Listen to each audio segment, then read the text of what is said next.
Hello and welcome back to Desire to Learn training. In this tutorial, we are going to be taking a look at the content area. So the content tab, once you are inside of your course, is usually referred to by D2L as the content tool.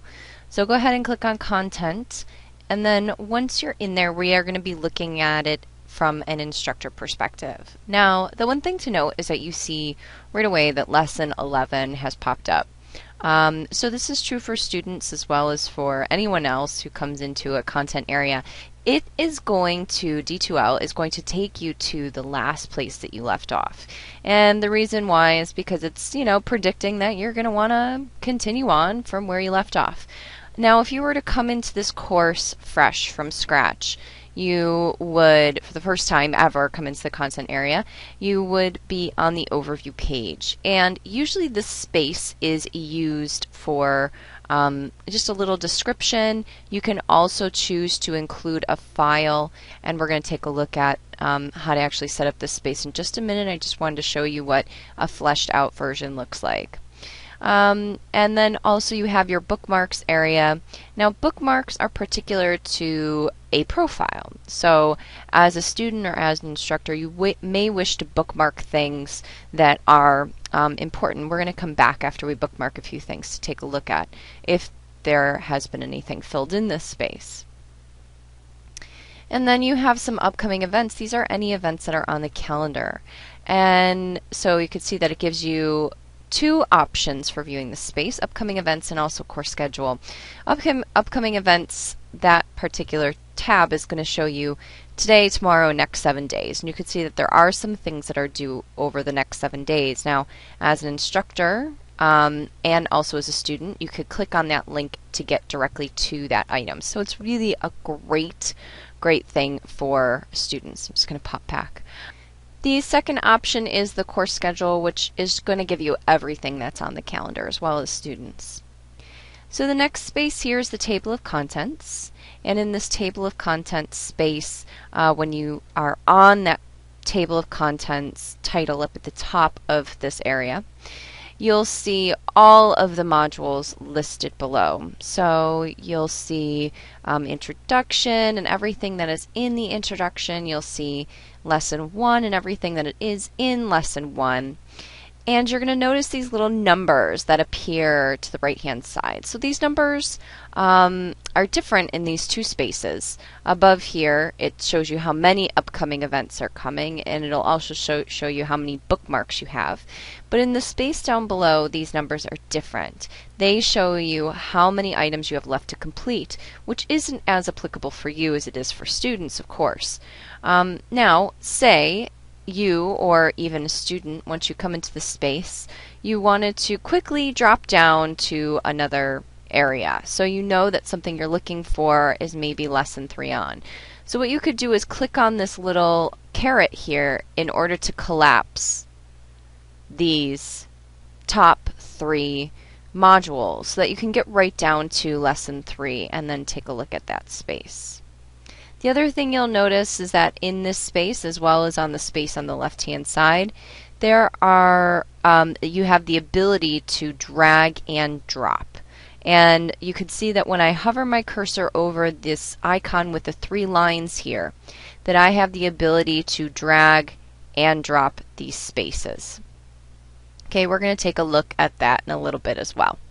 Now also, if I click on Introduction, I could see everything that is inside of the introduction module, including the submodules that are in it as well.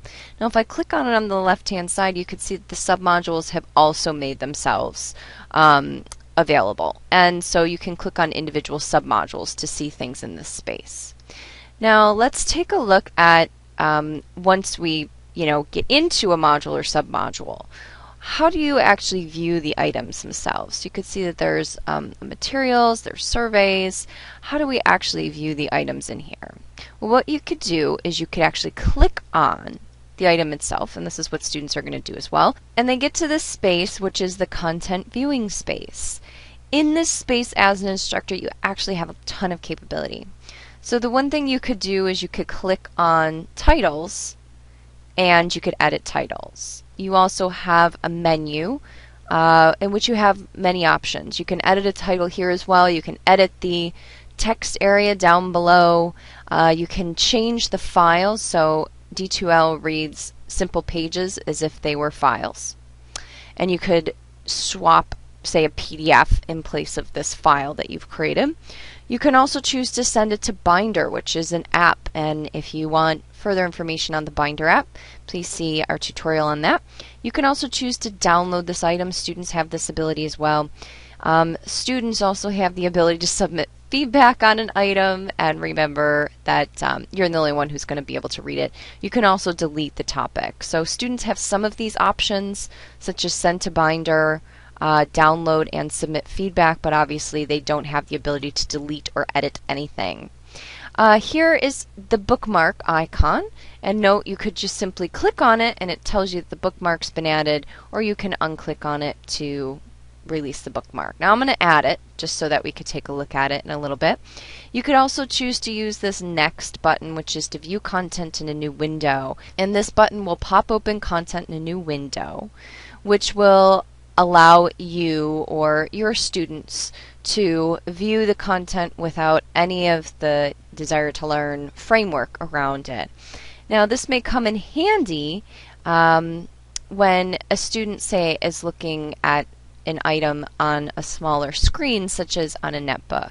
Now this isn't a new window, so all I have to do is just close this window, and Desire to Learn is actually hiding right behind it. So it didn't close down or it didn't take over that screen. It just popped open in a new window. I could choose to navigate to previous or next items using these two buttons here. So I could go to the next item, and now I'm looking at the next item, and I can go back as well. There's also a little side panel, so you can see that there's a little caret, little arrow that allows, on a tab, that allows you to click on the tab and open up the particular submodule that you are in. So you can use this to navigate within the submodule that you're in just by clicking on these items. And also you can go up a level, and you can navigate the course this way as well. Now let's take a quick look at this space here in the middle.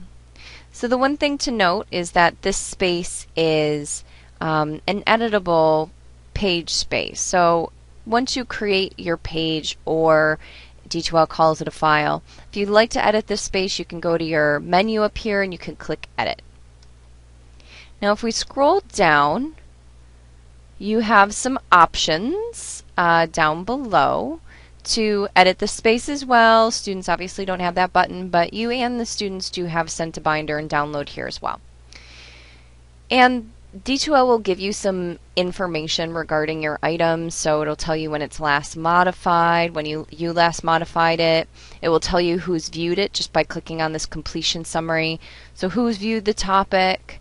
Also on the right hand side over here, you'll see some completion tracking, and this allows you to, the space allows you to switch the completion tracking from automatic to something else. So if you turn it on a manual, then students will be able to select when they've completed something. So you might choose to do that with a file if it's a set of directions for a project, and then in that case they can go ahead and click on it to say that they've completed that project. And if it's not required, if it's just information, you could just mark it as not required. Not required. There's also dates and restrictions, so you could see that there are some dates and restrictions set on this particular item. So when it starts and when it ends, these dates are automatically added to the calendar, and also that this item is published or is it still draft. So if you want to continue to work on it, you don't want students to see it, make sure you mark it as draft. If you want students to see it, go ahead and mark it as published. There's also the ability to turn off Binder here, so you can choose to disable the send to Binder. And then there's also the learning objectives. So you can see that a learning objective is attached to this particular item, and if you'd like to add any more, you can add learning objectives above using this button here. So be sure to check back for any learning objectives tutorials in the D2L users group. All right, so let's take a look at another item in this space. So you can see that this is a survey, and we have survey, just some information, and then when students complete it, they actually see what you'd see in a preview. So if you click on preview, here's what they'll see, and then they'll be able to save and submit it. You can also manage the survey as an instructor from here, and you could see on the right hand side that you have similar options that you had in the other item. So the one thing to note is as you jump from item to item, you're going to have different options in your menu in particular. So you can see that you can only edit the title, or you know, you and the students have the ability to submit feedback, and then you can also delete the topic here. Now if you wanted to edit this area, you can go ahead and click on this area, so you can see that it's highlighted right now in gray. So I can click on this space and update it. Now as promised, I just wanted to head back to the content area to see if the bookmark that we added from earlier has been added. And you can see that it has. So the bookmark space, just to kind of recap, is a really great way for you and students to kind of bookmark certain items they want to get to right away whenever they come into Desire to Learn. So this may be the syllabus, this may be the class, this may be project directions, this may be anything that they have to complete that week, and then they can always unbookmark things as well.